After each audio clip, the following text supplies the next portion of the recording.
Speaker आन बिस्मिल्लाहिर्रहमानिर्रहीम नहमदु व नुसल्ली अला रसूलिल करीम अम्मा बाद औज़ु बिल्लाहि मिनश शैतानिर रजीम अनगिनत दुरूद व सलाम नबी पाक। सबसे पहले तो मैं अपना इंट्रोड्यूस करना चाहता हूँ। ख्वाजा आसिफ साहब बहुत अच्छी तरह जानते हैं अल्लाह के फजल व करम से और नबी आखिर ज़मां की रहमत से और अपने हल्के के अवाम की अक्सरियत से अल्लाह ताला ने सही फॉर्म 45 जनवरी से मुझे इस हाउस में भेजा है और इसके गवाह ख्वाजा साहब खुद होंगे, पूरी नून लीग होगी। मैं अल्लाह के फजल व करम से मुझे फ़ख्र है कि मैंने पाकिस्तान की बेहतरीन अदारे में 32 साल सर्विस की और यह भी फ़ख्र है कि मैंने दुनिया की टॉप मोस्ट इंटेलिजेंस में 7.5 साल मुल्क की खिदमत की। और मैं यहां शर्म व हया के बाद यह कहूंगा, ख्वाजा साहब या कोई बंदा उठ के कह दे इतने सेंसिटिव अदारों, इतने इंपॉर्टेंट अदारों पे होते हुए जहां करोड़ों पे पीछे बात से कि एक पैसे की करप्शन नहीं की। और मुझे फख्र है और मेरा महकमा भी इस चीज को मानता है, लेकिन आज मुझे गिला है, मुझे शर्म आ रही है कि अल्लामा इकबाल के शहर में शर्म व हया का फुकदान है। जो रियाना डार के साथ हुआ, जो उसकी फैमिली के साथ हुआ, वो तारीख का एक स्याह बाब बन चुका है। मैं दोबारा रिपीट करता हूं, वो शर्म व हया के साथ सियालकोटी तारीख का स्याह बाब बन चुका हुआ है। उसके बाद हमारे घरों में ख्वाजा से उठकर कह दे अजीम नूरी जैसा शीफो नफ्स सोमो सलात का पाबंद, उसके घर रात के 2-3 बजे पुलिस दाखिल होती है, बच्चियों को बाहर निकाला जाता है और आज तक शर्म व हया के वो एक दफा मजम्मती लफ्ज नहीं कहे, जबकि मैंने ख्वाजा साहब खड़े होकर कह दें कि इनके लिए आवाज उठाई थी कि नहीं। आज मुझे तकलीफ है, मुझे मेरे महकमे ने जिसकी मैंने खिदमत की, मुझे भी 5 दिन अगवा किया गया। मैं ऊपर अल्लाह के नाम लिखे हुए हैं, झूठे पे अल्लाह ने लानत भेजी हुई है। मैं जो बात कहूंगा एक सही बात करूंगा। एक दफा जब हम बरसरकदार थे, यही ख्वाजा आसिफ रिश्तेदारी पुराने तलकात का पहाड़ जोड़ते थे।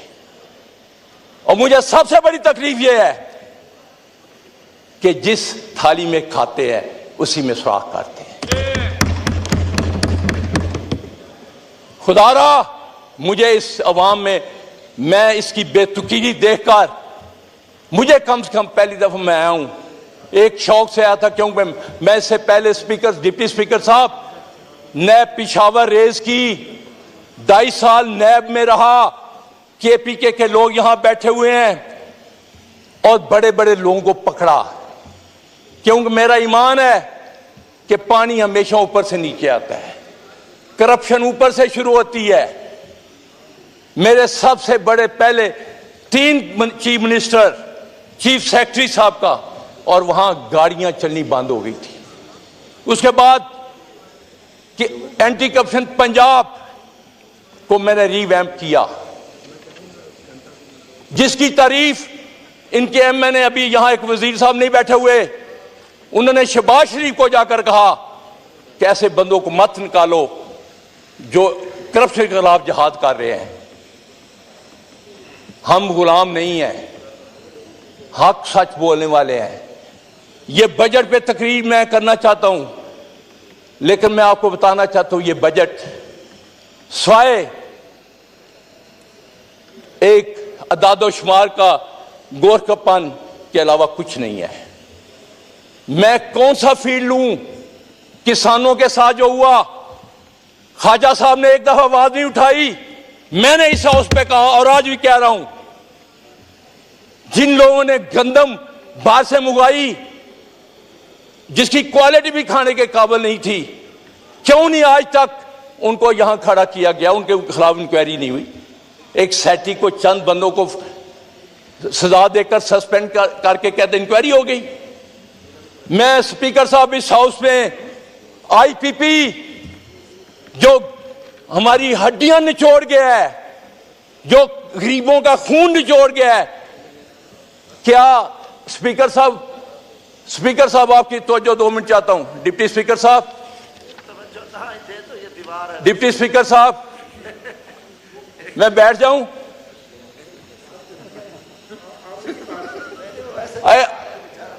स्पीकर साहब, आईपीपी कौन सा मुल्क है?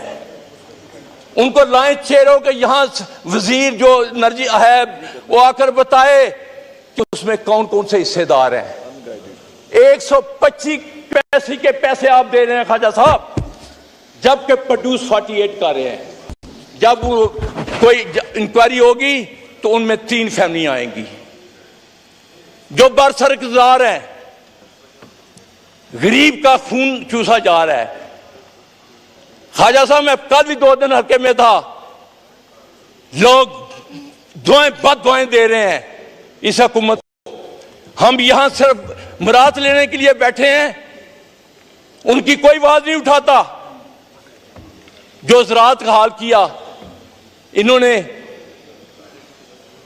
अभी तक लोगों की जो गंदम है खराब हो रही है। आड़ती से पैसे किसान लेकर अगली फसल बोता है, वो आड़ती उसको 20-21 रुपए से खरीद रहा है, क्यों? उसने अपने पैसे अगले मुंजी लगानी है। ये इशू जो बात करने वाली है, ना कि यहां लड़ाई झगड़े और ताने देते हैं। मैं उन चीजों में नहीं जाना चाहता, मेरे पास भी बहुत कुछ है, लेकिन मैं उन लोगों में नहीं हूं कि जिस प्लेट में वो खाएं उसमें छींक करें, उसमें सुराख करें। खुदारा इस मुल्क के लिए कुछ कीजिए। मुझे शर्म आई, कल मैं अपने प्राइम मिनिस्टर साहब का इंटरव्यू देख रहा था जो चाइनीज जर्नलिस्ट को दिया था। खुदा की कसम, मैं एक जिंदा का बेटा का मेरा शर्म से झुक गया है कि हमारी मदद करो, पाकिस्तान तबाह हो रहा है। ये इंटरव्यू था, आप सुन लें। क्या वजीर को एक गैरत भी होती है? आप जब तक इस मुल्क को अपने पांव पे खड़े नहीं करेंगे, करप्शन का खात्मा नहीं करेंगे, दुबई किसका है? उस दिन मैं ड्रामा एक देख रहा था, इफ्तिखार ठाकुर कितनी खूबसूरत बात की, कहना ये दुबई अपना हो गया, साड़ा दुबई साड़ा है। वो चाक लेके गया, यह भी पाकिस्तानी का घर है, यह भी पाकिस्तान के घर है, यह भी पाकिस्तान के घर है। और हमें शर्म ही नहीं आती? पैसा लूट कर बाहर ले जाए और कहेंगे जी मुल्क, और दूसरे आपको कर्जा देंगे। क्या आपने मेरी मां को, पाकिस्तान मेरी मां है, मादरे वतन है, इसको भिखारी बना दिया है? क्या आप में से कोई मुअज़्ज़ज़ आदमी बाहर खड़ा होकर चौक पे भीख मांगना चाहेगा?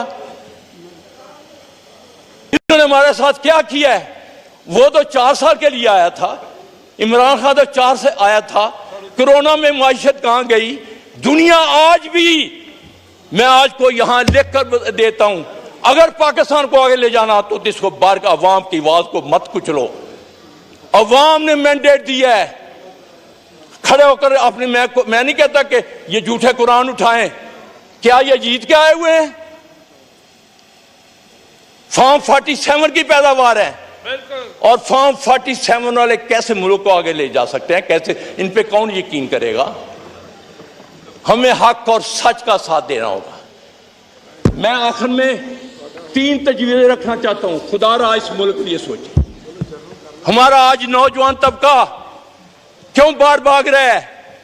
मेरे हल्के के 3 जवान यहां ईरान जाते हैं, वो अगवा होते हैं, उनके हाथ काटकर रैंसम मांगते हैं 80-80 लाख रुपया। वो बेचारे क्या करें? यहां रोजगार नहीं है, यहां उनके लूट मार करके हमारे लीडर पैसा बाहर ले गए हुए हैं। वो कोई शर्म या नहीं है। पाकिस्तान आज भी, मैं यहां इस हाउस में कह रहा हूं, ये लाएं हुक्मरान पैसा बाहर से लाएं, एक कर्जा उतर जाएगा। और स्पीकर साहब, जब तक हम अपना दुश्मन जिसको इंडिया कहते हैं उसके लोग लूट मार कर बाहर पैसा नहीं ले जाते, वो इलेक्शन नहीं लड़ सकते, लिख कर देना पड़ता है। हमारे लीडर फख्र महसूस करते हैं, अपना पैसा लाते नहीं है, भीख मांगते हैं दूसरों से। और कहां तक यार ये मुल्क, कोई बेकारी की भी होती है, कर्ज खा के कोई कर्ज वाला कर्ज लेकर घर चलते हैं। नौजवानों को सर, स्पीकर साहब, मैट्रिक तक कम से कम हुनर, कोई स्पेशलाइजेशन, उसको अच्छे स्पेसिफिक ट्रेनिंग दें, उसको हुनर सिखाएं, कम से कम वो ग्रेजुएशन करके नौकरी के लिए दरबदर ना हो, कोई काम तो करे। हमें स्किल वाले लोग चाहिए। ज़राअत, मैं बचपन से सुन रहा हूं कि ज़री मुल्क है, जहां अल्लाह ने सारे सीजन रखे हुए हैं, बेहतरीन सीरियल है, होता है उस मुल्क में कहता आ सकता है, उस मुल्क में गंदम की छाट, और हमने क्या शर किया, और अभी भी शर्म याद नहीं है। जो 5 अरब रखा है वो पता किसके लिए रखा है? सुन ले, एक मिनट गुजारिश है, 1 मिनट, 10 मिनट तय हुआ था, आपका 11 मिनट से ऊपर हो गया है। वाइंड अप करें। इस मुल्क को तरक्की करनी है तो नौजवान को हुनर सिखाना होगा। आईटी में मैं बजट पढ़ रहा था, एक ऐसी राह जाते 25 अरब रखती है। ये आईटी का दौर है, हमें आईटी को तरक्की देनी होगी, उस पे लोगों को लाना होगा। और ज़राअत, जब तक आप ज़राअत को तरक्की नहीं देंगे, सही मानों में किसान को मुआवजा नहीं दे, मुल्क तरक्की नहीं कर।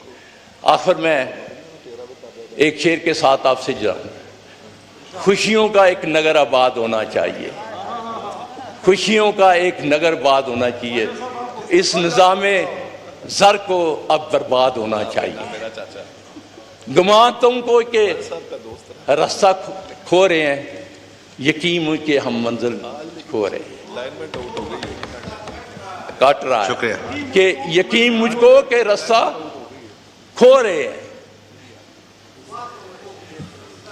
काट रहा है, यकीन मुझको के मंजिल खो रहे हैं। और आखिरी एक शेर अपने किसानों के लिए, गरीब हो गया। शुक्रिया जनाब, शुक्रिया। अब औरों को मौका दें। अब एक शेर हो गया।